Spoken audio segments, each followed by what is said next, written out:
반갑습니다. 이상섭입니다. 네. 제가 오늘 좀 너무 더워가지고, 제가 아는 지인이 오늘 8층에 좀 있어가지고 만나고 왔어요. 네, 그래서, 주말마다 이렇게 그 주변에서 뵙자, 이렇게 하시는 분들도 많은데, 하필이면 오늘 이 뉴스킨에서 좋은 세미나를 하는 데 있어서 저를 이렇게 초대를 해주셔서 너무 감사드리고, 또 한 가지 약속드리는 건 일단 오늘 이렇게 귀중한 시간을 내주신 만큼 이 1시간의 시간이라는 게 여러분의 인생에서 중요한 부분을 생각해 볼 수 있고 또 터닝 포인트를 만들 수 있는 시간으로 만들어 보겠습니다. 박수로 한번 시작해 보시죠. 네. 최근에 이제 그 라디오 방송을 하나 시작했습니다. 그래서 제가 지금 나오고 있는 라디오 방송은 지난 그 개편 전까지만 해도 KBS였었는데 BBS라는 불교 방송입니다. 106.1이고요. 사실 BBS가 제가 방송을 처음 했던 데기도 해요. 라디오 방송국 중에서는 4번째로 큽니다. 그래서 점심 1시부터 한 45분 정도 경제 관련 얘기를 하고 있습니다. 격주마다 목요일에 하니까 한번 들어보시죠. 네, 다음 주에 합니다. 생방송이고요. 뭐 문자나 뭐 이런 거 다 주셔도 됩니다. 네, 그럼 제가 인사도 좀 드리고 그럴게요. 일단 저는 여러분 개인적으로 지금 대한민국의 정말 중요한 타이밍이다라고 생각합니다. 그래서 오늘 여기에 초대되신 분 혹시 계세요? 손 한번 들어주세요. 초대되신 분. 네네. 네, 괜찮습니다. 잡아가지 않아요. 네. 저는 제가 여기 사업과 직접적인 사업을 제가 하고 있지도 않습니다. 저는 그냥 외부 전문가입니다. 근데 제가 이렇게 오게 된 이유는요, 그냥 제 개인적인 말씀을 드리자면 저는 이 네트워크 사업이라고 하는 분야를 굉장히 애정을 가지고 있어요. 확신도 있습니다. 그래서 제가 서울대학교에 있을 때부터 네트워크와 관련된 여러 가지 그 인연이 됐는데 여기에 대해서 제가 왜 확신을 가지고 있는지, 그리고 이 기업, 여러분들이 지금 오늘 알게 될 네트워크 마케팅의 대표주자 뉴스킨이라고 하는 회사가 왜 이렇게 훌륭한 회사인가, 여기에 대한 부분들을 전체적으로 좀 말씀을 드려보려고 합니다. 자, 일단 제 얘기는 제 메시지는 그겁니다. 1시간 동안 얘기를 했을 때 지금 당장 뭐라도 시작을 하자라는 얘기예요. 그런데 우리가 보통 액션을 취할 때 제일 많이 하는 게 뭐예요? 일단 뭐라도 해봐야겠다라고 하지만 막상 한 일주일 정도 지나고 나면 내가 지금 뭐 하고 있는 거지? 어떤 방향으로 가고 있는 거지? 이런 생각 해보신 적 있으세요? 없으세요? 있어요. 마찬가지요, 저도. 그래서 일단 저의 생각으로는 어떤 생각을 가지고 있는가 이제 말씀을 드리도록 하겠습니다. 저에 대해서 이제 검색을 해보시면 네이버에 16명의 이상석이 나옵니다. 그 중에서 제일 먼저 검색이 되고요. 저는 제 전공은 경영경제입니다. 서울대학교에서 수석으로 졸업을 했습니다. 네, 130명 중에서도 졸업을 했고요. 박사까지도 다 끝냈습니다. 그래서 제가 지금 하고 있는 이 분야는 제가 15년이 넘는 기간 동안에 가장 대한민국 안에서 공부를 열심히 하고 잘 보고 있는 분야다라는 그런 생각을 좀 해주셨으면 좋겠고요. 지금은 한양대학교에서 강의를 합니다. 여기서 아주 근처죠. 네, 왕십리에 있는 학교에서 경영대 학생들을 가르치고 있고, 저는 석사 때는 전략이라는 전공을 했었고 박사 때는 인사라는 전공을 해서 지금은 제가 학생들한테 가르치는 과목은 인사 관련 수업입니다. 네, 사람에 관한 얘기인 거죠. 그러니까 여기 계신 분들도 다 예외일 수는 없다 이렇게 생각을 하고 있고요. 그리고 강연은 1년에 한 300회 정도 하고 있습니다. 학교 수업 빼고요. 외부 강의를 주로 하는데 저에게 강연을 요청하시는 대부분의 분들은 오늘 여기 오신 분들처럼 지금 현재 돌아가는 상황이 어떤지에 대해서 니즈를 가지신 조직이나 인적 자원들을 위해서 많이 합니다. 이런 강의고요. 저는 사업체를 2개 합니다. 하나는 왠지 그럴 것 같지만 경영 컨설팅 회사를 하나 하고 있습니다. 그래서 여기에 대해서는 놀라움이 없는데 다른 하나는 뭘 하고 있냐면 외식 사업을 합니다. 고깃집 하고 있습니다. 네. 그래서 오늘 끝나고 난 다음에도 다시 수원으로 돌아가서 저의 사업체를 해야 됩니다. 근데 이 사업체가 생각보다 굉장히 잘 경영이 됐고 해서 올해 CJ로부터 인수 제안을 받아서 40억의 인수를 할 수 있을지 없을지 지금 딜을 하고 있습니다. 만약에 안 하게 된다면 또 투자를 받게 될 것 같기도 해요. 어쨌든 그런 상황입니다. 말씀드렸던 것처럼 SBS, CNBC, KBS 이라디오, 그다음에 BBS 불교방송, TBS 교통방송 이런 데서 방송 생활은 한 11년 정도 했습니다. 그래서 경제에 대해서는 맥을 잘 알고 있고 여러분들과 함께 할 수 있는 얘기들이 많으니까 언제든지 오늘 강의 끝나고 좀 아신 다음에도 초대되셨던 분들은 저한테 연락 주시면 됩니다.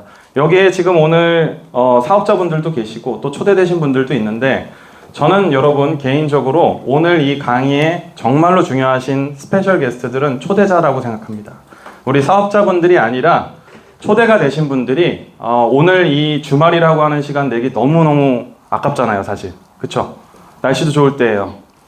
그런데 이렇게 중요한 시간을 내주셔서 오신 분들한테 어떻게 보답할 수 있을지 그런 얘기들을 좀 해보겠습니다. 저는 여러분 이 네 가지 우리 경제 4분면이라고 합니다.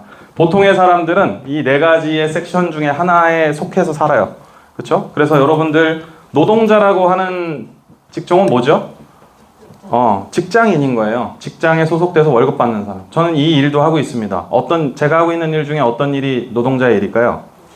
그렇죠. 예. 한양대학교에서 월급 받잖아요. 그렇죠? 예. 그런 일이고요. 자영업은 어떤 거죠? 본인이 사업을 이루긴 하는데 시간과 노동을 들여서 자기의 일을 함으로써 시간과 노동의 가치를 바꾸는 일을 얘기하는 거죠. 저도 이 대표적인 자영업자입니다. 무슨 일을 하고 있죠? 네, 요식업 하고 있죠. 또 엄밀하게 얘기하면 이렇게 강연업도 제가 시간을 들여서 강연을 해서 강연에 대한 여러 가지 보상을 받는 거잖아요. 그러니까 이건 역시도 자영업으로 볼 수 있습니다. 자, 그러면은 사업이라고 하는 거는 어떤 일일까요? 전 이걸 되게 중요하게 생각합니다. 제 인생의 목표기도 합니다.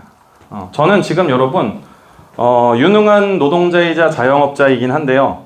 제가 원하는 삶은 사실 사업가의 길입니다. 사업가라고 하는 길은 뭐냐 하면 시스템에 입각해서 본인이 시간과 노동을 바꾸지 않고도 충분하게 자기의 돈을 만들어낼 수 있는 무언가를 가지고 있는 도구를 가지고 있는 사람들을 영역을 얘기합니다. 그런데 저는 여러분 이렇게 되기 위해서는 굉장히 큰 노력이 필요하다는 것을 알고 있어요. 그렇죠? 여러분들 주변에서 시스템을 가지고 있는 사람들의 대표적인 사람들이 누구죠? 일을 하지 않아도 수입이 생기는 사람들. 어떤 사람 있죠? 백종원. 그런데 백종원도 처음부터 백종원이는 없었잖아요. 그렇죠? 저희 아버님도 저랑 비슷한 일을 하셨었는데 2002년에 저희 아버님이 KBS 이라디오의 경제 포커스라고 하는 걸 진행하셨었어요. 그 당시 때 자영업의 귀재라고 하는 사람이 초대됐는데 그 사람이 백종원이었어. 근데 그 사람이 처음에 논현동에 있는 쌈밥집을 냈는데 성공한 거죠. 그렇죠? 근데 그 고기도 의도한 게 아니었죠. 그냥 냉동 고기를 대패 고기로 잘랐는데 고기가 말렸어요. 그래서 실수로 나갔는데 그게 반응이 좋으니까 대패 삼겹살이 됐던 겁니다. 그 당시 때. 어쨌든 그 당시 때만 해도 백종원 씨는 명백한 자영업자였죠. 그렇죠? 여기 혹시 음식점 자영업이나 본인이 자영업을 하시는 분 계세요? 손 한번 들어보세요. 네. 괜찮습니다. 들어보세요. 네. 저도 마찬가지인데요. 제가 느끼기에는 어떤 게 있냐면 자영업은 잘 돼도 힘듭니다. 네. 개인적으로 그런 느낌이 있어요.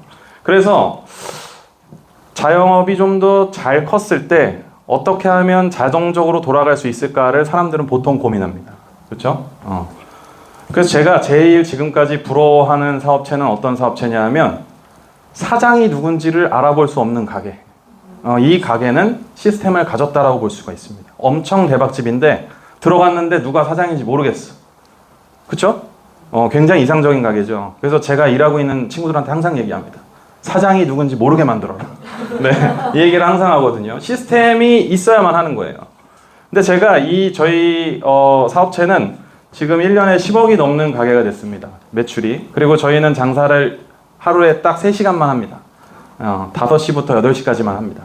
그런데 테이블은 14개밖에 안 돼요. 처음에 시작한 게. 얼마나 회전이 빠르겠어요. 그렇죠? 하루에 한 3번에서 4번 정도 평균 돌아갑니다. 고깃집인데.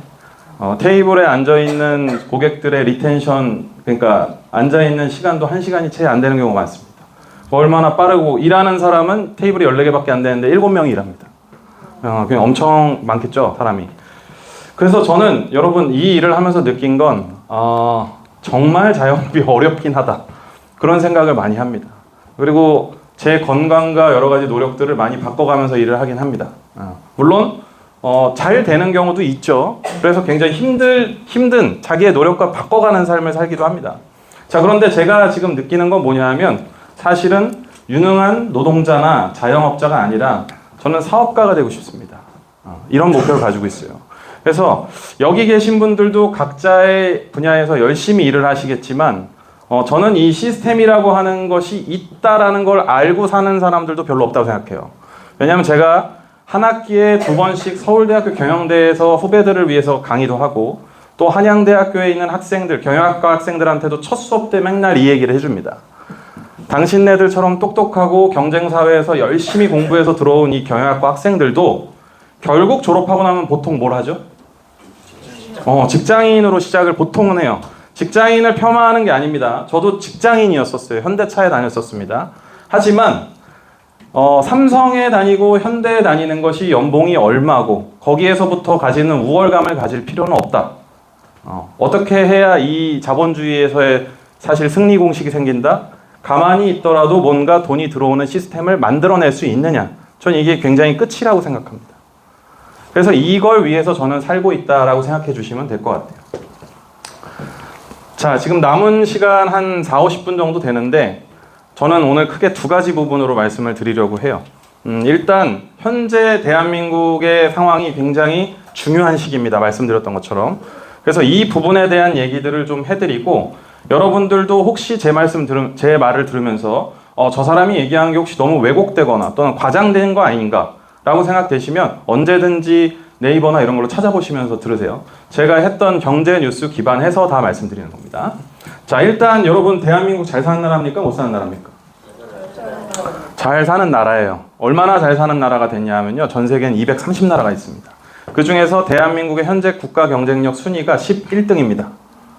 11등이면 우리보다 잘 사는 나라가 10개 국가밖에 없다는 얘기예요. 뭐 기준에 따라 다르겠죠. 1인당 국민소득 같은 경우는 30위권이고 그렇죠? 또 국가의 전체 규모상으로는 10등 수준이고 그 다음에 국가의 국방력 수준으로는 9등, 8등 무역으로는 6등, 자동차 판매 순위 6등, IT 혁신지수 2등 이런 걸 다 종합해봤을 때 대한민국 11등이에요. 그럼 잘 사는 나라입니까? 못 사는 나라입니까? 충분히 잘 살아요. 그런데 문제는 뭐냐 하면 그 안에서 살고 있는 사람들의 퀄리티가 어떠느냐, 삶의 질이 어떠느냐에 대한 문제라고 저는 생각해요. 대부분 초대되신 분들이나 또는 많은 분들이 가지고 있는 생각들은 국가가 성장한 거에 반해서 내 행복 수준이 그렇게 거기에를 따라가진 못한다라고 보통들은 생각하신단 말이에요. 그래서 실제로 대한민국 국민들의 행복도 정도를 봤어요. 그거 한 몇 등 정도 될 것 같으세요? 그냥 대충 찍어보세요, 여러분. 우리나라 국민들이 전 세계 수준으로 봤을 때 한 몇 등 정도의 행복감을 가지고 살까요? 100등. 100등. 30위권. 그죠? 경제 수준이 어느 정도 받쳐주면 행복도도 어느 정도 높아야 되잖아요. 그쵸? 상식적으로. 그런데 실제로 말씀하셨던 여기에서 나왔던 숫자보다 훨씬 높은 수치가 나왔습니다. 몇 등? 118등이 나왔어요. 그럼 전 세계 반이 우리보다 지금 행복도가 높은 상황인 거고 실제로 118등에 지금 매칭이 되어 있는 나라들을 보면 최근에 이스라엘과 굉장히 큰 갈등을 빚은 나라가 이란 전에 어디가 있었죠? 팔레스타인이 있었어요. 그렇죠? 팔레스타인 국민들이 대한민국 사람들이랑 행복도가 똑같습니다. 아프리카에 잘 사는 나라들, 못 사는 나라들이 있겠지만 아프리카에서도 최빈국 중에 하나인 가봉이라는 나라의 가봉 들어보셨어요? 네. 되게 낯설죠, 그렇죠? 그런데 이 국가의 국민들이 가지는 행복도랑 대한민국 국민들의 행복도가 같다라는 거예요. 저는 제가 지금 이제 청와대에 가서도 박근혜 정부 때부터 지금 정부 때까지 이 젊은 사람들이 가서 왜 대한민국 사람들이 젊은 사람들이 있기 힘들까? 그리고 어떤 비전을 가지고 대한민국에서 국정 운영을 해야 되는가? 이런 것들에 대한 얘기들을 정권에 상관없이 지금까지 해오고 있습니다. 2달에 한 번씩 청와대를 갑니다. 그런데 제가 느끼기에는 이 2가지 이유 때문에 우리의 국가의 경쟁력 수준에 비해서 국민들이 굉장히 힘들어한다라고 생각해요. 첫 번째가 뭐냐 하면 여기 얘기 있는 대로 한번 읽어볼까요? 뭐라고 되죠? 열심히 사는데 희망이 없다. 이 구조가 굉장히 우리들의 사람들의 삶을 누르고 있다는 거예요. 실제로 우리나라 사람들 진짜 열심히 살아요. 그죠? 여러분 어제 몇 시간 주무셨습니까? 나는 한 5시간 정도 잤다. 손 한번 들어보세요. 자, 나는 한 4시간 정도 잤다. 나는 한 7시간 잤다. 그렇죠? 혹시 9시간 있으세요? 베이비 계십니까? 그렇죠? 우리나라 사람들의 여러분 평균 수면 시간이 7시간 35분이라는 거예요. 생각보다 되게 높아요, 낮아요? 높잖아요. 말도 안 되잖아요. 그렇죠? 그래서 통계청에 전화를 해봤더니 영유아 노인 포함. 그죠? 성인들의 이 수면 시간은 제가 봤을 때는 6시간이 안 될 겁니다. 보통. 그렇지 않나요? 많이 잡았자 한 7시간 정도 자면은 푹 잤다라는 생각 들어요, 안 들어요? 그런데 프랑스 같은 경우는 여러분 8시간 45분을 잡니다. 네. 굉장히 많이 자죠. 그렇죠? 근로 시간으로 봐도 우리나라는 굉장히 일을 많이 하는 나라예요. 연간 3,000시간 이상 일을 하는 나라는 멕시코, 대한민국, 이스라엘밖에 없습니다. 그렇죠? 그리스밖에 없습니다. 이 세 나라가 제일 일을 많이 하는데 그 중에서 대한민국 같은 경우는 주말 근무를 포함시키지 않기 시작한 지가 7년이 됐습니다. 그래서 2등이지. 사실 주말에 일하는 사람 많아요, 적어요? 많아요. 여전히 주 5일 근무를 채택하지 않은 기업들이 전체 시장의 60% 가까이 됩니다. 그러면 주말 근무를 하는 기업들이 더 많은데 주말 근무를 넣지 않는다는 게 말이 돼요, 안 돼요? 안 되죠. 그렇죠? 그래서 실제로 넣을 경우는 우리는 정말 일을 많이 하는 나라입니다. 누가 봐도. 그런데 여러분들 우리나라보다 잘 사는 나라들 꼭 뽑으라고 하면 그 중에 들어가는 나라가 어디예요? 독일이 있어요. 이 독일 같은 경우는 얼마나 일을 안 하냐 하면 연간 2,100시간이랍니다. 우리가 3,100시간 정도 일을 하거든요. 그러면 우리의 3분의 2 정도만 일을 하고 우리보다 더 소득이 높은 거예요, 구조가. 살만해요? 안 살만해요? 네, 그래서 행복도가 높은 겁니다. 이해가시죠? 자, 그런데 두 번째는 뭐냐면 이렇게 일을 많이 시키는데도 회사를 다니고 싶어 해요. 우리나라 사람들이. 그쵸? 회사 안 다니면 내 신용카드는 누가 메꿔주냐. 그쵸? 실제로 신용카드에 노예가 되신 분들이 많아요, 적어요? 많습니다. 저부터도 뭐 신용카드 없으면은 일단 더 어렵잖아요, 사는 게. 그쵸? 그러니까 어떻게 해요? 사람들이 회사를 어떻게든 다니려고 하는 경향들이 커요, 다. 누구나. 짧은 근속연수를 정말 큰 문제로 봐야 되는데 대한민국 30대 기업들이 여러분 이거 제가 지지난주 때 방송에서 다뤘던 내용입니다. 우리 그 진행자도 굉장히 놀랐었는데 통계청의 자료에 의하면 여러분 30대 기업들에 다니는 평균 은퇴 나이가 48살이에요. 그러면 여러분 보통 취업하면 몇 살 정도에 취업하죠? 보통은 27. 그렇죠? 그럼 뭐 27에 만약에 했다 칩시다. 그럼 47, 8에 나오면 몇 년 다닌 거예요? 그냥 대충. 한 20년 다니는 거죠. 근데 여러분들 지금 몇 살까지 살아야 된다는 구조예요, 지금 우리나라. 우리 지금 이런 추세면은 몇 살 정도까지 다들 평균적으로 산다고들 해요. 120살 얘기는 이건 뉴스킨 사업자들 얘기인 거고. 이 제품을 쓰면 140살까지 살 수도 있어. 그런데 그냥 평균적으로 지금 이 시대의 이 의료 서비스를 그냥 대한민국에서 받는다면 아마도 한 10년, 20년 뒤에는 기대 수명이 한 100살까지도 올라갈 거다. 이렇게 기대하면 살지 않나요? 그러면 그냥 대충 봅시다. 47, 8의 회사에서 나와서 한 80살까지는 뭐 그냥 좀 건강하게 만약에 산다 칩시다. 그러면 몇 년 정도를 더 살아야 된다는 거예요? 대충. 한 48에 나와서 한 80살까지 몇 년 남았어요? 30년이나 남았어요. 그죠? 100살까지 살려면 50년을 버텨야 되는 거예요. 20년을 일해놓고. 그러니까 사람들이 불안해요, 안 불안해요? 네. 미국 같은 경우는 연금의 제도가 굉장히 잘 돼 있습니다. 자기가 회사 생활을 할 때, 사회생활을 할 때보다 연금이 돌아오는 혜택이 훨씬 더 커요. 그러니까 미국은 아주 자신 있게 은퇴를 해버립니다. 대한민국은 그 구조가 돼요, 안 돼요? 안 돼요. 저의 아버님께서 대한민국 0.1% 상위 소득자였다고 저는 확신하는데 저의 어머님이 지금 아버님이 돌아가셨거든요. 그 이후에 받고 있는 연금 소득이 100만 원이 안 됩니다. 네. 여러분 배우자가 돌아가시면은 연금도 반액으로 줄어들어요. 그러니까 저희 아버님이 살아계셨어도 200만 원이 안 되는 거예요. 그렇죠? 그러면 예를 들어 200만 원이라는 돈은 사회생활을 할 때는 큰 돈입니까? 작은 돈입니까? 직장 다니는데 월급 200만 원 든다 그러면 큰 돈이에요? 작은 돈이에요? 네, 그렇게 크지는 않은 돈이야.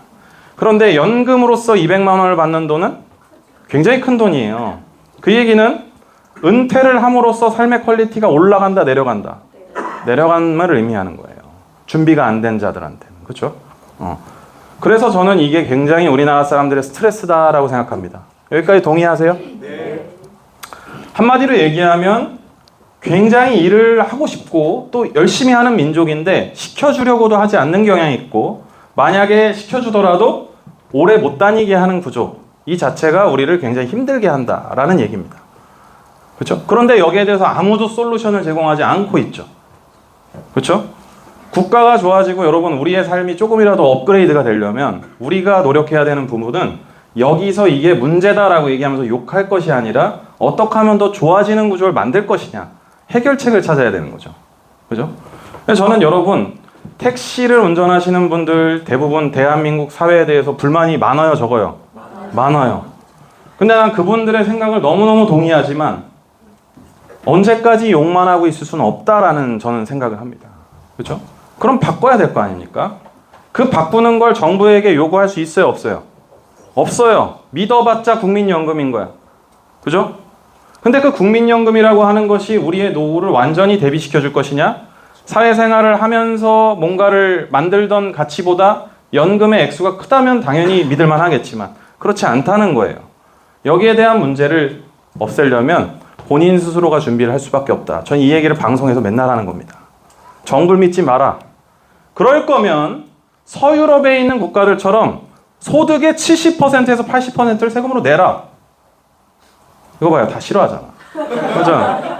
200만 원 벌면 140을 세금으로 내고 60만 원만 가지세요, 여러분. 좋아요, 싫어요? 그렇다면서 정부한테 뭘 책임을 못 지냐고 자꾸 얘기하는 거야. 그죠? 그래서 저는 여러분, 우리나라는 어쩔 수 없이 본인 스스로가 자신의 미래를 준비해야 된다고 생각합니다. 여기에 대해서 제 생각에 대해서 동의하시나요? 네. 아마도 많은 분들이 동의를 하시기 때문에 이 자리에 오셨지 않나 생각을 합니다. 두 번째는 우리 국민들이 제일 화가 나는 건 이렇게 열심히 살아. 그런데 열심히 사는 거에 대비해서 너무 보상을 안 해줘. 옛날엔 됐어요. 우리 할아버지 할머니 세대, 우리 어머니 아버지 세대 때는 그나마 열심히 살면 아파트를 살 수 있었어. 그죠? 90년대 초반, 2000년대 초반까지만 해도 월급으로 아파트 7, 8년 모은 다음에 대충 대출 끼고 살 수 있었어, 없었어? 있었어. 그런데 이 중산층이 사라진다는 얘기는 한마디로 얘기하면 양극화가 됐다는 거야. 얼마나 큰 양극화가 됐느냐? 이게 중요한데요. 제가 이번에 이 얘기 하고 나니까는 그 방송국에 있는 게시판이 터졌어요. 욕을 하느라. 진짜입니다. 어느 정도의 양극화 수준이냐면요, 여러분. 여기 지금 서울이잖아요, 그죠? 이 서울에 있는 중간 1등부터 100등까지의 아파트 가격이 있다 칩시다. 거기에 50등 가격을 하는 아파트가 있을 거 아니에요. 그리고 우리가 서울에서 사회생활하고 있는 1등부터 100등까지 소득자들이 있을 거 아니에요. 그 중에 50등, 중간으로 돈을 버는 사람이 있을 거 아닙니까? 그 사람이 월급을 몇 년 모아야 서울에 있는 아파트 중간값을 살까? 이걸 통계청은 할 일 없이 맨날 한단 말이에요. 그래서 통계를 냈더니 작년에 27이 나온 거야. 숫자. 27년이 걸린다는 얘기죠. 아까 전에 제가 20대 후반에 취업해서 30대 기업에서 보통 몇 살에 은퇴를 한다 그랬죠? 네, 그래서 한 20년 다닌다. 좀 더 써줘서 한 25년 다닌다 칩시다, 평균적으로. 그런데 지금 아파트를 살려면 몇 년이 걸린다고요? 네, 그럼 살 수 있어요, 없어요, 한마디로? 웬만한 방법 아니고는 못 사는 거야. 그러니까 욜로가 생기는 거야. 어차피 못 살 집. 자동차는 한번 사볼만 한데? 생각을 해요, 못해요? 하죠. 왜냐? 아파트 같은 경우는 뭐 10억씩 하는데 자동차는 비싸봤자 2억이잖아. 이러고 있는 거야. 맞아요, 아니에요? 그래서 잘 보면은 요즘에 여러분 카푸어들이 많습니다. 당연한 거예요. 이해 가시죠? 그 현상에 대해서. 저는 여러분 이게 우리나라가 지금 현재 가지고 있는 가장 큰 문제라고 생각합니다. 이게 우리의 현주소야. 그죠? 내가 이러고서는 오늘 강의 끝나겠습니다 하면 어떻게 되는 거야? 칼 맞고 가는 거죠. 돌 던질 수 있어. 해결책도 안 주고 저놈이 나의 애써 보지 않으려고 했던 면까지 다 뒤집어 놓고 가는구나. 이렇게 생각할 수 있어요, 없어요? 있어요. 그래서 저는 여러분, 제가 가지고 있는 얘기를 어떤 얘기를 해야 될까에 대해서 준비를 해서 오늘 이 나머지 얘기를 풀어드리려고 합니다. 사실 대한민국은 여러분, 제가 봤을 때 정말로 한국전쟁 이후에 가장 어려운 시기에 봉착했습니다. 아이러니하게도. 우리나라에서 여러분 굶어 죽는 사람이 있을까요, 없을까요? 이거 뭐예요? 대답이 뭐예요? 있을 것 같은데 없을 것도 같고, 그쵸? 뭐 그런 거 아니에요? 굶어 죽을 것 같으면 옆집 가서 밥 좀 주세요 하면 줘요, 안 줘요? 그렇게 치면은 사실 여러분 없어야만 정상이잖아요. 실제로 통계청에 대한민국에 굶어 죽었다, 아사자가 나온 거는 80년대 이후에 없습니다. 그럼 거의 40년 동안은 굶어 죽는 사람이 없다는 얘기야. 그럼 80년대를 살았던 사람보다 대한민국은 객관적으로 더 좋아졌다는 거야, 나빠졌다는 거야? 그런데 지금 이렇게 큰 상실감이 드는 이유는 뭐야? 결국은 나보다 잘 사는 사람. 그리고 결국은 선진국에 진입하고 나면은 모든 것이 다 해결될 것처럼 그 당시 땐 얘기를 했는데 진입을 하고 나서 보니까 별거 없다라는 거. 여기에 대한 허망함. 들어요, 안 들어요? 그 얘기 때문에 그렇습니다. 그래서 저는 위기라고 생각해요, 여러분. 얼마나 큰 위기냐면 여러분, 대한민국에 저는 제가 정말 20년 넘게 대한민국의 여러 경제 수치들을 항상 봐오고 있는데 작년에 우리나라 경제 성장률이 여러분 1.4%였어요. 근데 1.4 이렇게 얘기하면 별로 느낌이 없잖아요. 우리가 일본이라고 하는 나라가 잃어버린 40년을 경험했죠. 그렇죠? 결국은 40년 동안 성장을 못했어, 일본이. 장기 침체에 빠졌는데 일본보다 성장률이 낮았던 해가 딱 두 번 있었습니다. 97년 IMF 때, 그리고 이번에. 일본한테 졌어요, 성장률을. 그러면 되게 심각해요, 안 심각해요? 일단 굉장히 심각합니다. 그런데 그 해 동안 2023년 동안 물가가 몇 퍼센트 올랐냐면 3.6%가 올랐어. 그럼 정부는, 국가는 1.4% 성장하는 데 반해서 물가가 3%가 넘게 올랐다. 그럼 결국은 실질적으로 성장이 마이너스야, 플러스야? 이 얘기인 겁니다. 그런데 이렇게 된 지가 벌써 3년이 됐다는 거야. 물가보다 국가의 성장률이 줄어들고 있다는 얘기예요. 그러니까 우리나라는 잘 사는 나라임에도 불구하고 위기의 상황이에요, 아니에요? 누가 봐도 위기인 거예요. 그래서 제가 지난 방송 때 국민연금에 대한 얘기들을 막 했어요. 왜냐하면 그 청취자에 있는 사람들이 국민연금 이거 망하는 거 아닙니까? 지금 안 붙지 않으면 안 되나요? 막 이런 질문들을 막 하는 거예요. 얘기를 해줬는데 정부에 대한 그만큼의 신뢰가 없는 수준인 거예요. 여러분, 국민연금은 망하지 않습니다. 국가가 망하지 않는 이상. 그러니까 안심하세요. 아시겠죠? 그러나 그거를 너무 믿지 마세요. 여러분의 노후를 당연히 책임져 줄 수 없습니다. 그 이상의 뭔가를 지금부터 준비하고 만들어 놔야 된다는 거야. 남 탓을 하지 말자는 거지. 그죠? 그래서 저는 여러분, 위기의 상황을 변화시킬 수 없을까에 대해서 개인적인 책임은 본인의 책임이다. 이렇게 생각합니다. 그러려면 남들과 달라야 돼요. 이게 어려운 겁니다. 그쵸?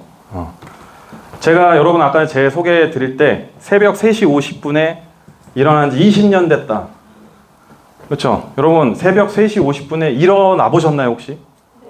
그냥 목말라서 이거 돼요. 실제로 제가 이 강의를 하고 나면 저한테 제 연락처를 어떻게 알아내셔서 인스타그램이나 뭐로 DM을 보내시는 분이 있어요. 혹시 일어나셨나요? 있어. 홈페이지에 들어와서도 비밀글을 남겨요. 이런 경우가 많습니다, 저는. 근데 여러분, 필사적결단이라는 건 그런 겁니다. 인생을, 여러분, 시간이라고 하는 거는 누구에게나 주어진 공평한 거예요. 이건이든 나든, 이재용이든 나든. 그죠? 이 세상에 여러분, 대부분의 것이 불공평합니다. 안 그래요? 부모로부터 받는 거 다르고, 어디서 태어나고 어떤 나라의 국민인지, 어떤 지역에 사는 사람인지, 내 가정이 뭔지, 공평해, 안 공평해? 언페어한 거예요. 그런데 유일하게 공평한 건 시간이야. 그럼 내가 모자른 건 어떻게 해야 돼요? 시간을 통해 커버를 해야 되는 거야. 저는 이렇게 생각하거든요. 그러면 하루를 이틀처럼 살아야 되는 거야. 하루를 여름처럼 살아야 되는 거야. 이렇게 해야 인생이 바뀐다는 거죠. 그렇죠? 그래서 저는 여러분, 위기의 상황이다라는 거는 누구나 알고 있는 얘기예요, 이거. 간혹 유튜버들 중에서 경제를 잘 모르는 사람들은 희망적인 얘기를 하지. 하지만 제가 봤을 때 대한민국에서 경제를 제일 잘 알고 있는 제가 봤을 때는 이 상황은 진짜 위험한 상황입니다. 근데 이거를 국민들한테 떠넘기면 안 된다는 거야. 국가한테 떠넘기면 안 되는 거죠. 그럼 어떻게 해야 돼요? 본인이 준비를 해야 된다는 얘기예요. 저는 여러분, 여기 오신 분들이 어떤 마음가짐과 초재를 가지시고 세미나를 들으러 오셨는지 모르겠지만 확실한 거 하나는 오늘부터 뭔가 준비해야겠다는 마인드가 있어야 된다는 겁니다. 이대로 가다가는 진짜 다 같이 침몰하는 겁니다. 다 같이 죽는 거예요. 그 얘기를 드립니다. 어저께 MBC 뉴스 일자예요. 제가 강연 자료를 오늘 아침에 준비했는데 이거를 한번 볼까요? 지난 21년부터 23년까지 물가가 11.6% 올랐습니다, 여러분. 3년간. 지난 10년간 24년부터 20년까지 7.5%밖에 안 올랐어. 거의 7년, 8년 가까운 물가 상승분을 3년 동안 이상 상승했단 말이에요. 지난 10년을 보면은 19점 몇 퍼센트, 20% 올랐어, 물가가. 실제로 여러분, 물가는 너무 많이 올랐죠. 여러분들 체감하시죠? 그런데 내가 벌어들이는 소득은 별로 늘지가 않았어. 그래서 실질 임금, 자기가 벌고 있는 임금에서 세금을 제외한 금액을 봤더니 21년부터 쭉 늘고 있어요, 줄고 있어요? 줄고 있어. 그래서 어저께 MBC에 스트레이트라고 하는 뉴스의 제목이 뭐냐? 월급은 올라도 왜 가난해지나? 이게 제목이야. 자, 이 상황에서 국가가 운영을 잘못했다, 뭐다, 이런 얘기 하지 말라는 거야. 비겁하다는 거지. 이 와중에도 잘 사는 사람이 있어, 없어? 있어요. 그럼 어떻게 해야 돼요? 준비를 하라는 얘기죠. 어떻게 준비해야 될까요? 그걸 같이 고민해 봐야겠죠. 그죠? 월 평균 부업을 하는 사람들이 20년에 비해서 3년 만에 29%, 30% 늘었어요. 그런데 재밌는 건 뭐냐 하면 이 부업자들 중에서 삼성, 현대차, SK, LG 우리나라 5대 기업에 다니는 사람들이 4,600명이나 된다 이거야. 삼성 다니면 인생 끝날 줄 알았지. 편할 줄 알았지. 아니라는 거야. 거기 이 사람들이 굳이 왜 부업을 할까요? 2020년부터 23년 사이에 집값이 올랐고 영끌을 했고 원리금의 이자액이 떨어지지 않고 고금리 상황이 유지되니까 이대로는 못 살겠는 거지. 그러니까 어떻게 해야 돼요? 부업을 찾는 거야.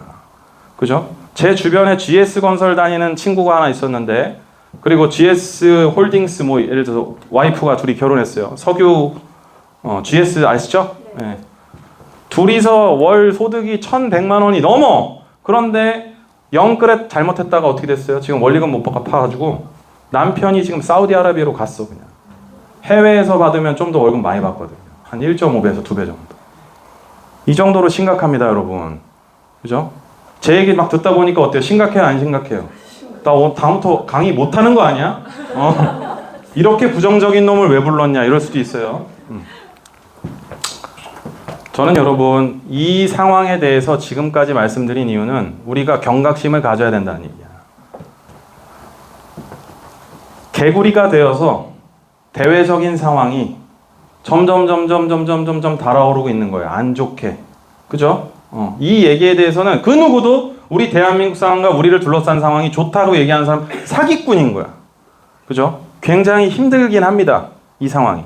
자, 그런데 이거를 어떤 메시아적인 예수 같은 사람이 나타나서 한 방에 해결해 주지 않는 이상 결국은 우리 스스로가 뭔가를 해결하는 방법이 저는 제일 현명하고 빠른 방법이라 생각해요.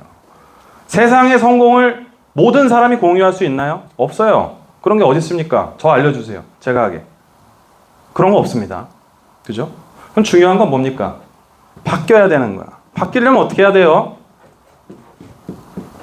이게 뭘까요, 여러분? 이 사업자분들 중에서 요거 뭐라고 생각하십니까? 부대라고 하는 겁니다. 세수를 세 부대에 담아라. 들어보셨죠? 이 속담. 이거 유대인들이 하는 얘기예요. 술을 담글 때 이렇게 가죽으로 만든 데다가 포도주를 담아놔. 그러면은 3개월 정도 숙성시키면은 가죽이 어떻게 될까요? 빵빵하게 부풀어. 그럼 부대가 늘어나겠죠. 그래서 나중에 좋은 사람들한테 한 잔 한 잔씩 대접하는 거야. 그런데 이 술을 담궜던 부대에다가 새로운 술을 다시 담으려고 하면 부대가 터진다 이거야. 그래서 새로운 술을 담으려면 새로운 부대를 써라. 굉장히 지혜로운 속담이죠. 전 여러분들 한 명 한 명의 삶의 방향이 여러분들의 지금 현재의 모습이 여러분들의 부대인 거예요. 그러면 인생이 바뀌려면 지금까지의 나를 잊고 새로운 부대를 찾아서 거기에다 넣어야 된다. 저는 이렇게 생각합니다. 저도 실제로 제가 20대 초반부터 그런 생활을 선택했고, 그리고 저한테 가장 지금까지 컸던 제 인생에서 가장 큰 그 변화의 순간은 34살 때 아버님이 비교적 빨리 돌아가셨어요. 그리고 참 그 당시 때 그 서러웠던 거는 저희 아버님이 국민연금을 한 번도 못 받고 돌아가셨습니다. 61세부터 그 당시 땐 수득할 수 있었는데 만 60세에 돌아가셨어요. 회갑을 못했습니다, 여러분. 그걸 보면서 시간과 노동을 바꾸는 일보다는 좀 더 편하게 살 수 있었으면 좋았을 걸이라는 생각을 저는 많이 하게 됐어요. 그래서 제가 그때부터 직장을 가든 또는 자영업을 하든 뭐 어떤 일을 하든 간에 시스템이 있는 삶을 반드시 만들고 말겠다, 살면서. 그 생각을 하면서 살고 있는 거예요. 그러려면 여러분, 그간에 했었던 자신의 방식을 바꿔야 돼요. 여러분, 저도 술 먹고 놀고 그런 거 좋아했어요. 당연한 거 아니에요? 그거 싫어하는 인간이 어디 있어요? 그죠? 그런데 격하게 마음 먹었으면 격한 행동을 오랫동안 유지하는 거. 그게 자기 인생을 바꾸는 겁니다. 저는 개인적으로 여러분, 부대를 바꾸는 것이 여러분들의 인생을 바꾸는 것이다 라고 생각해요. 저는 여기서 크게 두 가지 말씀을 드리고 싶어요. 많은 분들에게 자기 동기부여 또는 현실에 대한 얘기들을 막 하러 강의를 가잖아요. 그러면 강의를 듣는 동안에는 눈빛이 반짝반짝해요. 그러면서 딱 나가면서 하는 얘기는 그거야. 오늘 점심 뭐 먹을까? 그 집에 가면은 뭐라고 얘기는 하긴 했는데 뭐 심각하대 이러고 끝납니다, 보통. 그래 놓고선 자기 인생은 왜 그럴까? 내 인생은 왜 바뀌지 않을까? 이거에 대한 얘기들을 항상 한다는 거야. 그죠? 아무것도 노력하지 않고 바뀌길 원하는 의지를 보여주지 않아 놓고 결국은 항상 그 얘기를 한다는 거죠. 아무것도 하지 않으면서 변화가 있기를 바라지 마십시오. 이거 완전 도덕론 배짱입니다. 그죠? 두 번째는 우리는 누구나 자기의 관성대로 인생을 살고 있어요. 방향을 바꾸려면 엄청난 에너지가 들어갑니다. 새마을 열차 같은 속도와 방향성을 가지고 있던 사람이 KTX로 갈아타려면 어떻게 해야 돼요? 더 많은 노력과 힘이 필요한 거예요. 그리고 KTX를 결국 탔을 때 무리가 없으려면 그 방향과 힘을 유지해야 되는 거예요. 그러려면 얼마나 힘든 삶을 살겠어요? 그렇죠? 어떤 에너지가 필요하겠어요? 어떤 다짐이 필요하겠어요? 똑같은 거예요. 저는 여러분, 제가 말씀드리고 싶은 건 대한민국의 현재 상황에서 누구나 다 불만이 있어요. 심지어 저도 있습니다. 그죠? 그리고 여러분, 솔직하게 얘기하면 전 정말 잘 살고 싶습니다. 누구보다도. 지금도 잘 지내고 있다고 생각하지만 시스템이 있는 삶을 누구보다 원합니다. 그래서 이렇게 지금까지도 새벽 3시 50분에 일어나서 미친 듯이 살고 있는 겁니다. 그래서 저는 여러분, 제일 중요한 것은 이런 정말로 결연한 다짐 이전에 제일 중요한 것은 방향성을 정하는 게 중요하다고 생각해요. 선택은 노력에 우선합니다. 이건 100%의 일이에요. 바다에 떨어졌는데 살아나려면 방향을 먼저 정해서 어디로 가는 것이 살아날 확률이 높다라는 걸 정하고 노를 젓고 수영을 해야 되는 겁니다. 그걸 모르고 그냥 열심히 수영부터 했다가는 대서양으로 가는 경우가 있는 거야. 태평양에 빠졌다. 그죠? 저는 여러분, 선택이라고 하는 게 그렇게 중요하다고 생각하는데, 제가 그럼 오늘 이 자리에 왜 왔느냐? 이게 되게 중요한 것 같아요. 여러분, 저는 이 사업 분야를, 네트워크 마케팅이라고 하는 분야 자체를 굉장히 사랑합니다. 이유는 왜 그러냐 하면요, 아까 전에 말씀드렸던 맥락으로 보면 대한민국의 여러 가지 노후를 대안할 수 있는 방안들이 너무 제한적이라는 거야. 어디 회사 다니면서 다른 일을 할 수 있게 만들어요? 안 만들어요? 저희 형님이 SK텔레콤이라는 회사를 다니는데 저의 형님은 예를 들면 자영업이라고 하는 거를 내도 회사에서 못 다니게 해. 그게 사업자로 등록이 되는 순간 회사에서 나가라 그런대요. 무언의 압박. 그죠? 그러니까 어떻게 해요? 끝나고 굳이 부업을 한다면 대리운전 뛰고 배달하고 이러는 거 알바하는 거야. 그죠? 인생을 여러분 지금의 생활을 유지하려면 당연히 직장 생활이라는 거를 보장해주면서 다른 것들을 투자할 수 있어야 되잖아요. 그렇죠? 시간적 투자를 할 수 있어야 되잖아요. 그런데 이런 것들을 할 수 있는 일들이 세상에 몇 개냐 있냐는 거예요. 실제로 있어요? 없어요? 생각해 보세요. 별로 없습니다. 그죠? 근데 저는 이 사업의 여러 가지 구조상 네트워크 마케팅이 이게 굉장히 가능하다라고 생각하는 사람입니다. 그래서 유튜브를 만들어서 지금 운영을 하고 있습니다. 이박사 네트워크 연구소라고 하는 채널인데 제가 예전부터 관심을 가지고 있었던 컨텐츠에서부터 저의 돌아가신 아버님께서도 하셨던 강의까지 다 네트워크와 관련돼 있는 애정을 가지고 있는 사람들이 만든 강연 채널입니다. 근데 이런 와중에 최근에 정부에서 굉장히 큰 관심을 저한테 보여왔습니다. 우리나라에 경제 4단체가 있어요. 대한상공회의소, 그죠? 중소기업 중앙회, 그 다음에 여러분들도 잘 알고 있는 전국경제인연합회, 이런 데들, 무역협회. 근데 그 중에서 두 개의 단체가 네트워크 마케팅 시장이라는 게 정확하게 뭔지, 그리고 이 시장이 어떻게 성장하고 있는지를 나한테 칼럼 좀 써주라 해가지고 제가 그거를 3년 전부터 쓰고 있어요. 굉장히 잘못된 인식들이 있습니다. 이 사업을 하는 것 자체가 무슨 뭐 불법인 것 마냥 생각하는 사람들도 있고 이 일을 한다고 하는 사람들 자체를 조롱하기도 해요. 그런데 저는 여러분 그렇게 생각하지 않습니다. 남들이 나한테 뭐라고 얘기해 준 대신에 그죠? 내 인생 살아줄 거 아니잖아요. 그죠? 남들을 비난하는 사람들은 비난은 얼마나 쉬워요. 근데 그 사람들이 내 인생 대신 살아줄 거야? 아니거든요. 그죠? 저는 객관적으로 봤을 때 이 사업에 대한 확신이 있습니다. 제가 대학원에 다니고 서울대에 있을 때부터 항상 했던 얘기인데 통계청에 있는 통계 자료를 유통사업 분야를 봤을 때 항상 느꼈던 건 대한민국의 통계업은 항상 우하향을 하고 있었어요. 그런데 한 사업 굉장한 플러스 성장을 항상 기록했었어요. 그게 어디예요? 지금 이 사업이에요. 네트워크 사업이에요. 그 당시 땐 하나가 더 있었어요. 그때 유통사업 내에서 크게 성장하고 있는 분야가 딱 여기 분야와 또 어디였냐면 편의점 사업이었었어요. 근데 편의점 지금 여러분 누가 봐도 어때요? 굉장히 굉장히 레드오션이 됐죠. 그렇죠? 그러니까 제 개인적인 생각은 이 분야는 반드시 성공할 수밖에 없다. 커질 수밖에 없다라고 생각해요. 그러니까 이 사업을 하시는 분들은 전 개인적으로 굉장히 응원합니다. 방송에서 대놓고 얘기합니다.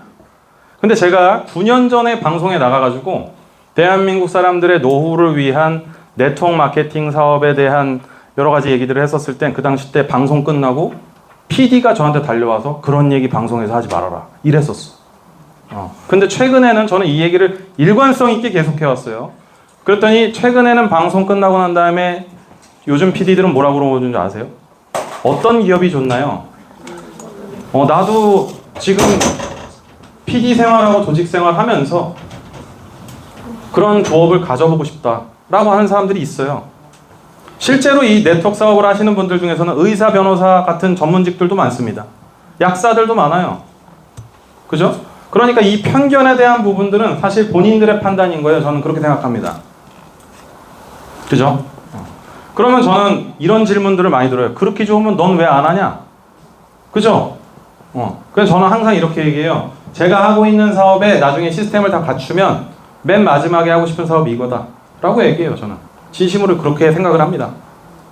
그러니까 여기에 대한 편견을 가지고 갈 것이냐 아니냐는 여러분들의 판단이고 알아보냐 아니냐도 여러분들의 판단이에요. 그런데 중요한 건 대안들이 더 있다면 당연히 더 쉬운 대안들이 있다면 여러분들의 상황에 맞게 준비하십시오. 그런데 저는 직장을 다니고 여러 가지 상황들 안에서 네트워크라고 하는 것이 굉장히 쉬운 대안이 될 수 있다면 당연히 고려해 봐야 된다고 생각합니다. 그런데 중요한 건 뭐예요? 이런 회사들 중에서도 좋은 회사 있고 나쁜 회사 있습니다.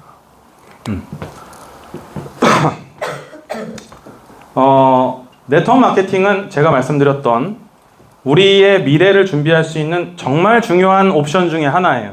그래서 미국에서는 네트워크 마케팅이 처음 생겼을 때, 그리고 대통령들이 연두교서를 할 때조차 네트워크 마케팅 시장에 대한 극찬을 해줍니다. 미국은 우리나라보다 선진국이 빨리 된 나라예요? 늦게 된 나라예요? 빨리 된 나라입니다. 미국에서도 우리 같은 고민을 했어요. 사람들은 오래 사는데 노후 생활을 하는 거는 국가에서 서포트할 게 너무 부족하다. 그럼 은퇴 없이 뭔가를 할 수 있는 방법들을 찾아줘야 되지 않나? 라고 했는데 네트워크 마케팅 기업들이 막 생긴 거야. 그래서 대한민국과 마찬가지로 미국에도 경제사단체가 있을 거 아닙니까? 거기에 미국 상공회의소 의장을 누굴 시켰느냐? 네트워크 마케팅 회장을 시킨 거예요. 그것도 3연속이나 했습니다. 그러니까 얼만큼 큰 회사고 좋은 회사인지는 한국과 미국에서도 다 알고 있다라는 얘기예요. 그러니까 여기에 대한 편견은 저는 필요 없다고 생각합니다. 이 편견을 깨트리는 게 제 채널의 목표고요. 이 비즈니스는 여러분 크게 5가지를 가져요. 첫 번째, 연령 제한이 없어요. 제가 일해보면서 느꼈던 건 대부분의 사람들은 60세 오래 다녀봤자 회사 이거거든요. 근데 연령 제한이 없어요. 사업이니까. 그죠? 누구나 할 수 있어. 그리고 중요한 건, 제일 중요한 건데 보통의 많은 사람들이 은퇴를 하고 난 다음에 퇴직금을 다른 사업을 하는데 껴넣어요. 그래요, 안 그래요? 네. 여러분들 대기업 다니던 아저씨들 나와서 보통 뭐 해요? 이거 봐요, 바로 나오잖아요. 치킨집 차리는데 돈이 브랜드 있는 거 차리려면 얼마 들어요?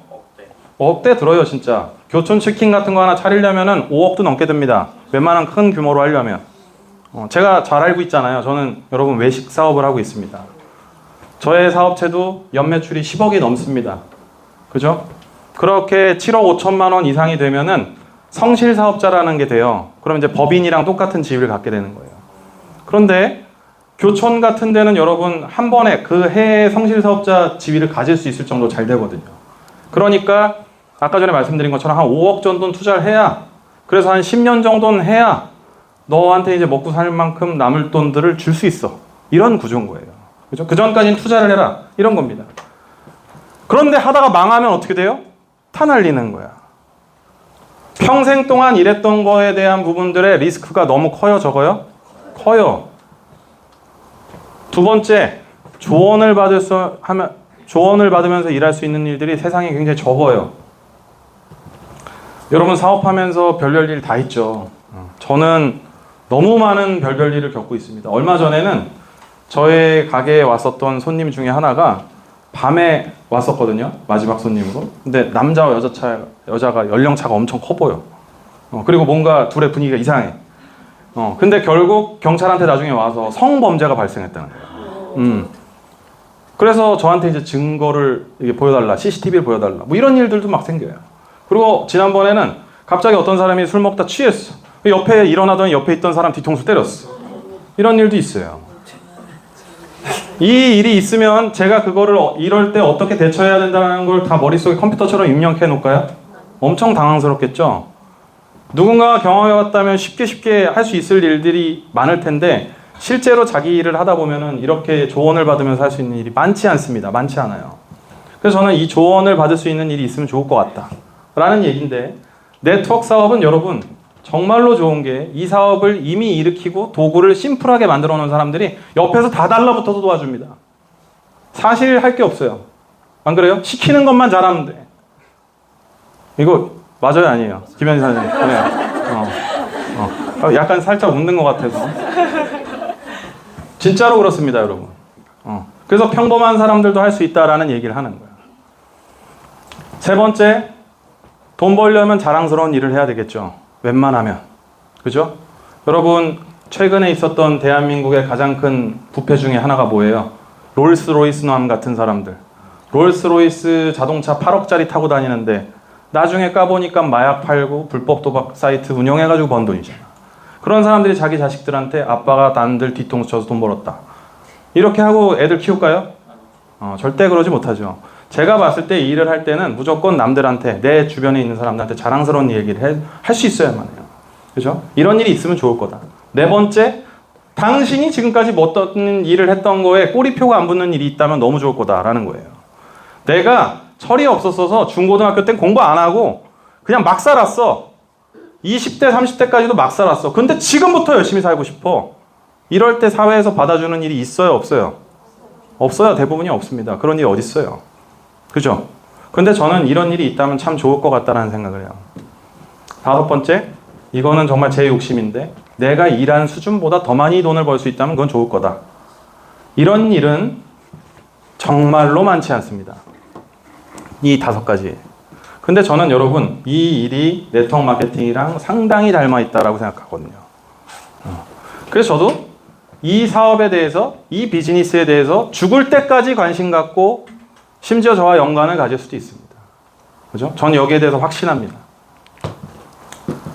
자, 그러면 제가 여러분, 저는 이 네트워크 비즈니스를 하는 데에서 강의를 엄청 하고 다녀요. 실제로 공기업이나 삼성, 뭐 이런 사기업들에서도 강의를 진짜 많이 하지만 네트워크 마케팅 안에서 제가 가지고 있는 애정이라든가 제가 가지고 있는 지식 때문에 요즘에 최근에 강의들이 굉장히 많이 요청이 옵니다. 그럼 여기도 그냥 그런 자리 중에 하나로 그냥 온 거 아니냐 이렇게 물어보실 수 있잖아요. 사실 여러분 여기 사업자분들 제가 너무 좋아해서 온 거예요. 여기는 여러분 다른 데에 비하면은 저한테 보상을 해주지도 않습니다. 네, 나쁜 놈들. 그럼 제가 왜 왔을까요? 이 주말까지 해가지고 저 고기 자르러 가야 되는데 지금. 이게 중요해요. 애정을 갖기 때문이에요. 저는 뉴스킨을 굉장히 좋은 사업이라 생각해요. 왜냐하면요 여러분, 첫 번째 사업자들이 경쟁력이 있어요. 이 사업체가 여러분 아까 전에 말씀드린 대로 스폰서들이 파트너들한테 정보를 많이 알려줘요. 그런데 이 스폰서들의 수준이 좋아야 돼. 이해 가죠? 사업을 시작하게 해주고 조언해주는 사람들이 똑똑해야 된다는 걸 의미하는 거야. 그런데 뉴스킨은 제가 봤을 때 대한민국에 있는 네트워크 기업들 중에서 가장 경쟁력이 좋습니다. 그리고 제가 여기서 한 가지 말씀드릴 수 있는 건 여기 지금 여러분 쫙 돌아보시니까 서로 한번 돌아봐 보실까요? 연령대가 어때요?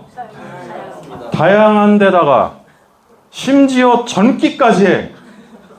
다들 잘생기고 이뻐. 맞죠? 네. 여러분 제가 네트워크 기업들을 여러 군데 많이 간다 그랬잖아요.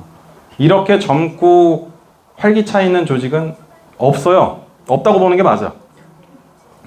이 얘기는 네트워크 기업들이 세대 교체를 성공한 기업들이 여태까지 없다라는 걸 의미하는 거예요. 이해가시죠?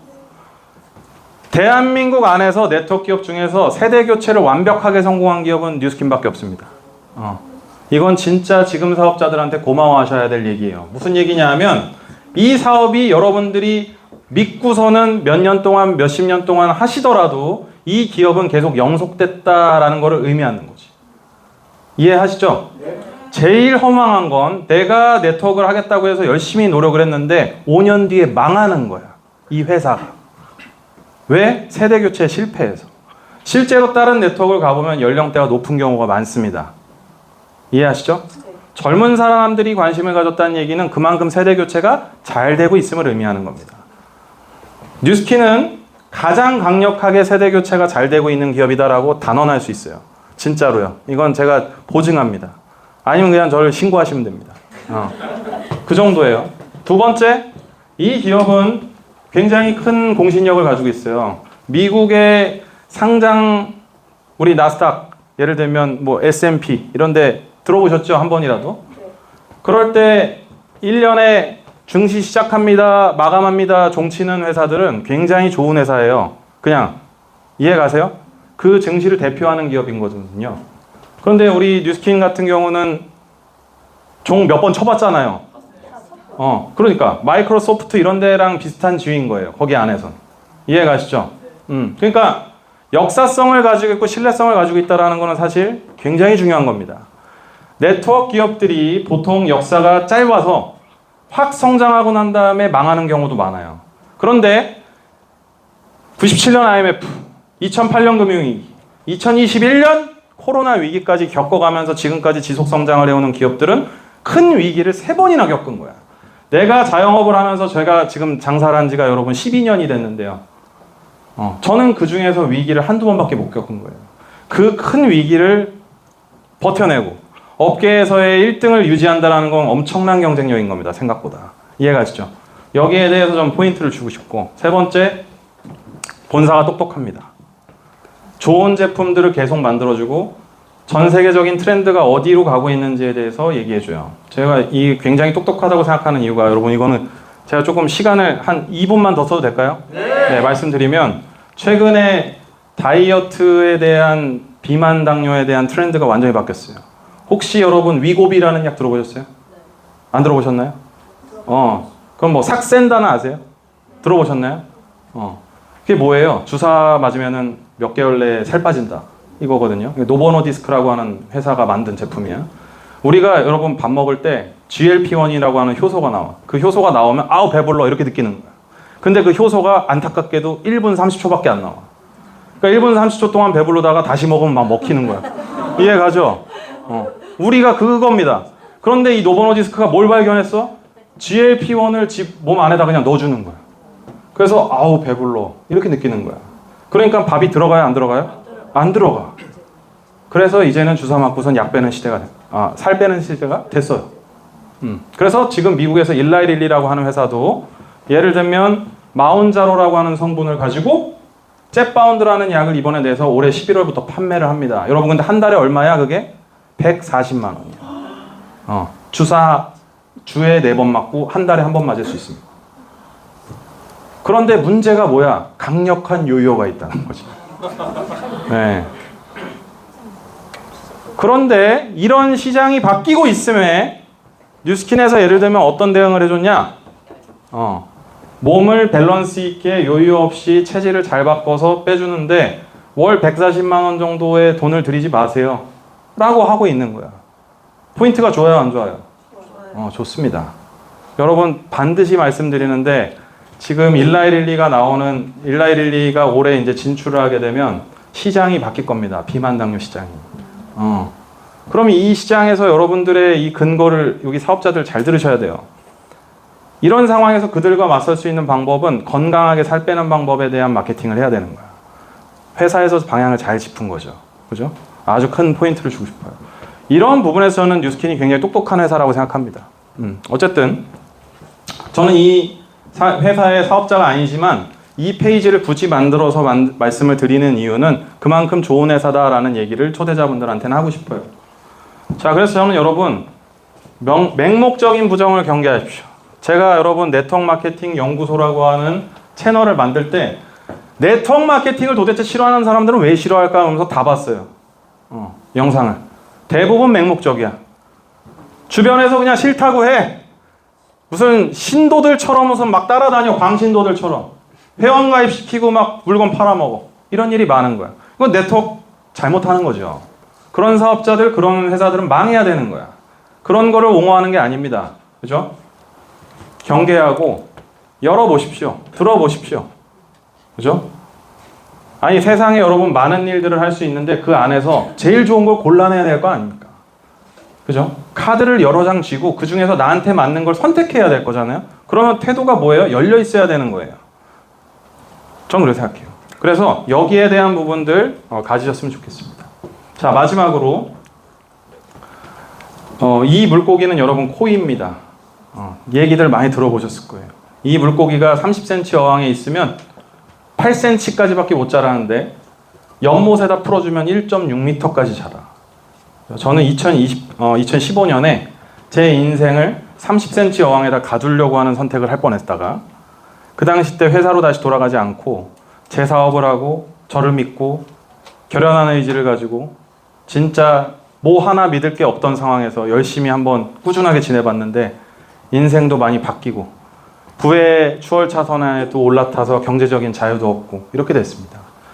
그래서 여러분 스스로를 30cm 어항에 갇혀있는 코이다 이렇게 판단하지 마세요. 여러분 스스로에게 미안해야 되는 겁니다. 그런 생각은. 나 별거 아닌데 이렇게 생각하지 말라고요. 그죠? 여러분들이 더 크고 좋은 사람이 될 수 있고 내가 아직 내 잠재성을 못 봤다라고 얘기해주고 칭찬해주고 성장시켜주세요. 그게 중요한 겁니다. 그런 말씀을 드리고 싶습니다. 오늘 제가 좀 무거운 얘기를 1시간 넘게 했는데 혹시나 소통하고 싶으신 분들은 제 인스타그램입니다. 저희 가게 계정입니다. 네. 네. 뭐 고기는 먹으러 오지 마세요. 너무 힘들어 죽겠습니다. 그냥 저랑 DM이나 하시고 얘기도 하시고 혹시 사업하시거나 알아보시는데 궁금하신 분들은 언제든지 물어보세요. 괜찮습니다. 전 대답합니다. 그렇다고 3시 50분에 굳이 안 물어보셔도 돼요. 네. 네트워크를 하는 많은 사람들이 관심을 가져보는 사람들이 이 사업, 이 인더스트리가 괜찮은가에 대해서 답을 내릴 수 있는 채널 만들어서 운영할 거고 저는 개인적으로 확신합니다, 여러분. 아무도 여러분들의 인생을 책임져 주지 않습니다. 우리 스스로가 선택해야 되고 우리 스스로가 우리를 업그레이드 시켜야 되는데 방안들이 여러 개가 있으니까 마음을 활짝 열고 여러 가지 방안에 중에 하나를 오늘 한번 들어보신다. 이렇게 생각해 보셨으면 좋겠습니다. 자, 긴 시간 동안 강의 잘 들어주셔서 감사합니다. 네.